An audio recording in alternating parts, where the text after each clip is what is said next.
To make the back, I'm going to be using a different yarn than the one I actually have for the cardigan itself. I'm using this one because it's thicker and shows up on camera a little bit easier. Begin the back by casting on the appropriate number of stitches for your size. In my case, this is 142 stitches. As far as cast-ons, I recommend an elastic cast-on. I personally prefer a thumb cast-on, but any elastic cast-on is going to work. Now, be aware that the first and last stitches are going to be selvage stitches. This is an additional stitch that we will lose during seaming, and I included it to make seaming easier and to give a cleaner edge. These stitches are already calculated all along the seam edges throughout the entire garment, so you don't need to add anything in. You just have to remember that they are there. All right, first to cast on. I'm going to do a smaller sample just to kind of show you what this will look like. So this stitch pattern is done in multiples of 7. 7 stitches to the inch, 7 stitches in the pattern. I'm certain you can see how you can easily modify size if needed. And I'm going to do this at 3 inches wide, which is 3 times 7, 21, plus 2 selvage stitches, 23 stitches. So that's what I'm going to go ahead and cast on. To start with, knit 1. This is the selvage. If it helps, put a stitch marker here. Now we are going to work in knit 1, purl 1 ribbing. So knit 1 stitch, purl 1 stitch, if I can get it to go through.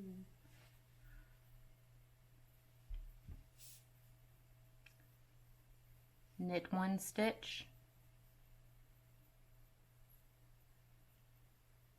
purl 1 stitch.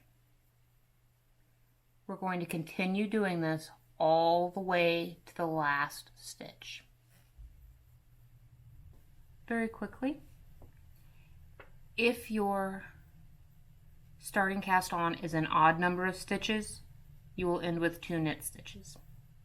If your starting cast on is an even number of stitches, you will end with a purl before you get to your selvage stitch. Just be aware of it. Okay, so now we are down to our last stitch, which you can see right here. We are going to knit that stitch. Okay, now turn your work.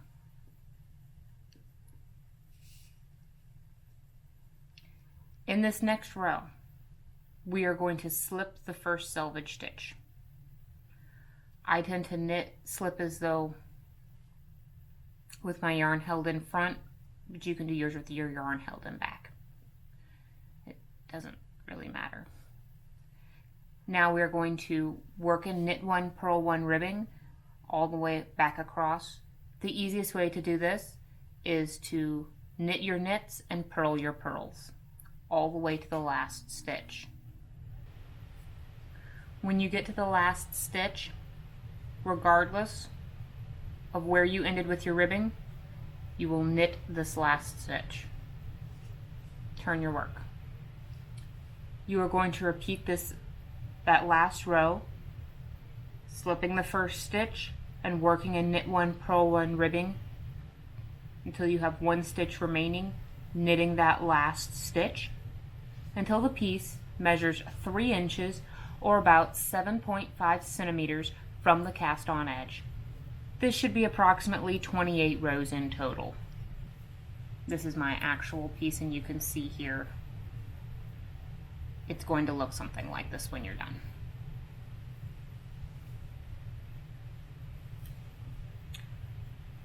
I'm going to work another couple rows, and then I'm going to come right back and we'll start working on the body of the back. After you've worked your ribbing so that it measures 3 inches from the cast on edge to the top of your ribbing. Again, this should be about 28 rows. We're going to start the moss ribbing pattern. On my completed piece, it's this section right here. Slip the first stitch. This is your selvage stitch. You're going to keep slipping this throughout the entire piece. From here, you're going to knit 2. 1, 2. Purl 1, knit 1, purl 1, knit 2. 1, 2. That is the first repeat of your moss ribbing pattern. You're going to repeat these last 7 stitches all the way across the work. So knit 2, purl 1, knit 1, purl 1, knit 2. Knit 2, purl 1, knit 1, purl 1, knit 2. You're going to go all the way to the last stitch till you have 1 stitch remaining. Knit that stitch. Along the back, this repeat will fit in evenly. So you should not have any extra stitches, and you should not be short any stitches. If you are, go back and recount. Keeping in mind the first stitch and the last stitch are selvage stitches. Okay? Also, if it is helpful at any point, use stitch markers. Now for row 2 of the moss ribbing pattern. Turn your work. Slip the first stitch, just as normal, that's your selvage stitch. We're going to purl 3. 1, 2, 3. Knit 1, purl 3. 1, 2, 3. That is the 7-stitch repeat for the second row of the moss ribbing pattern. Go ahead and repeat these 7 stitches all the way across the work. Again, this will fit in evenly across the back. So if you have any extra stitches or you're short any stitches, go back and recount, keeping in mind that the first and last stitch are selvage stitches. Okay? So let's go ahead and go across. So 1, 2, 3, knit 1, 1, 2, 3 purls.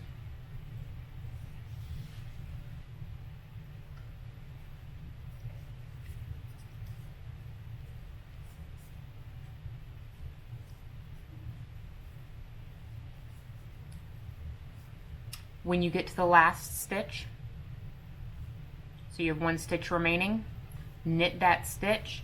That is a selvage stitch. And you can kind of see here that nice neat edge that this is creating. If you look on the other side, you will also see a nice neat edge. So when we go to sew this up, it will be much easier to do.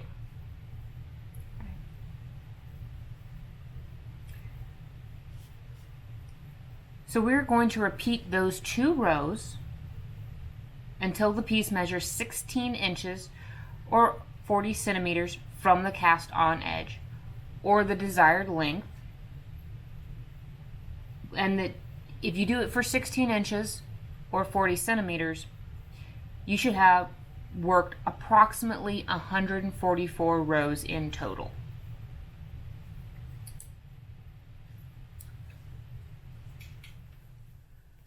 This is the piece that I have worked, and I've gotten up to the armhole edges, right where we're going to start our armholes. But this is what it should look like.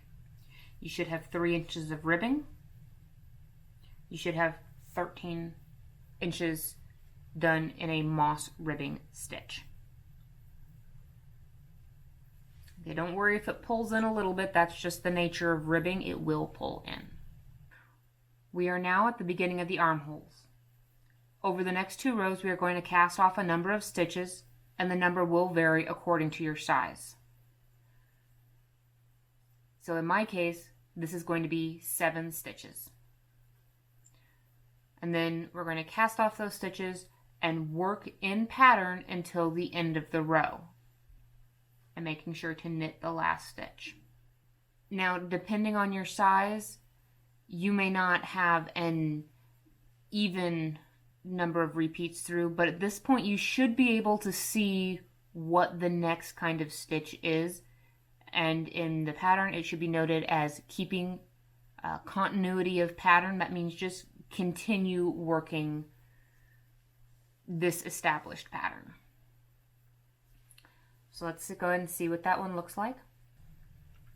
We're going to have to cast off stitches. I like to, again, slip that first stitch. I like to knit one and then pass that stitch over. Knit one, pass the stitch over.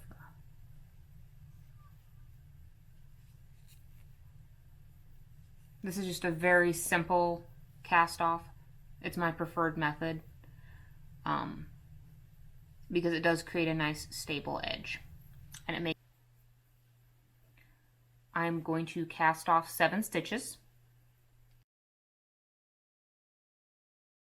Slip the first stitch. 1.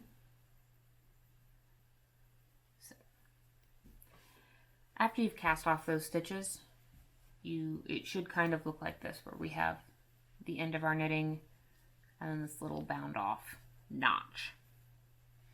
Now I'm just going to continue working to the end of the row. So now we're going to work another row with cast offs. So I have 1 row here. I'm going to cast off the same number of stitches, and I'm going to work all the way to the end, and I'm going to knit the last stitch. This is the new selvage stitch. Okay? So again, slip 1. I tend to purl, cast off, purl, cast off. And the reason that I do this is so that so that I don't drop my stitches. On the other side, I will also have it will be knitted facing outward. Alright, so we're going to come back when I have cast off everything and worked all the way to the end. When you're done with your 2 rows of cast offs, your piece should look something like this. It's going to look like a rectangle with 2 little notches, one on either side. We are now going to begin the decreases for the armholes.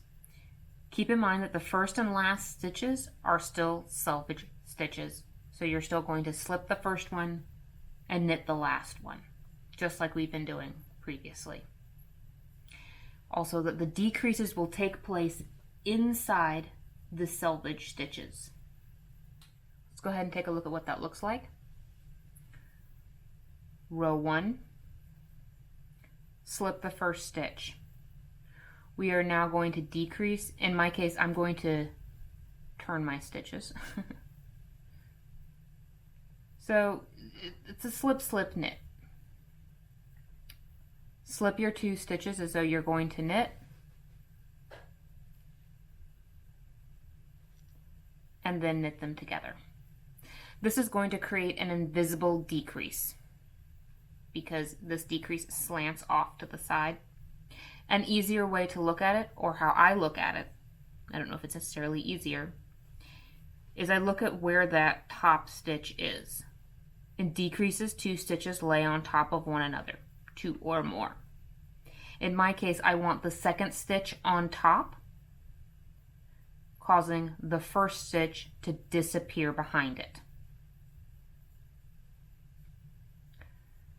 So now I've done my decrease, and I'm going to work across all the way across, just like I've done previously, to the last 3 stitches, keeping continuity of pattern. Now that we have worked our way all the way across to the last 3 stitches, we're going to knit these stitches together and then knit the last stitch. Again, looking at our decreases, the way I view decreases, you have 2 or more stitches, and I'm looking at who ends up on top. In this case, I want the first stitch to end up on top of the second, so that the second stitch will disappear behind the first. We are going to continue decreasing inside the selvage stitches for the number of rows listed in the pattern that is appropriate for your size. In my case, I will be decreasing for 14 rows total, and I'll be decreasing every row for those 14 rows. When you are finished with the back piece, it should look something approximately like this. You should have a rectangle with 2 cast-off notches and a sharp line of decreases. From here on, we are going to work without shaping, keeping continuity of pattern until you have reached a height that is appropriate for your size as listed in the pattern. It is measured from the cast-off edge right here. In my case, it will be 6.5 inches from this edge to the top, and that will be approximately 58 rows from this cast-off edge. Once you have finished knitting the back between the shoulders, finishing out the armhole, your piece should look something like this. So you have a rectangle, your little cast-off notches, sharp decreases, and then a straight piece up towards the top, a rectangle. We're now going to cast off for the shoulders, and you're going to cast off the appropriate number listed within the pattern instructions. In my case, that's going to be 23 stitches. So we're going to cast off 23 stitches on one row, 23 on the next, and place the center ones, what remains, in on a stitch marker. When casting off longer sections like this, if you ever lose your place, count the little V's at the top. Now that I've cast off 23, I'm going to go ahead and continue to work the row, keeping continuity of pattern. I have 23 cast off stitches, and the rest are live or ready to be knit, and your piece should look something like this. Okay. Turn your work, and again we're going to cast off the same number of stitches. Once you've cast off all of your stitches, go ahead and work to the end of the row. Once you finish casting off for the shoulders, your piece should look something like this. You have these 2 large notches. You're going to cut your yarn, leaving about 6 to 8 inches or about 40 centimeters-ish, and place the rest of these stitches on a stitch holder. We will come back when we go to put the button band on. Alright, let's get started on the fronts.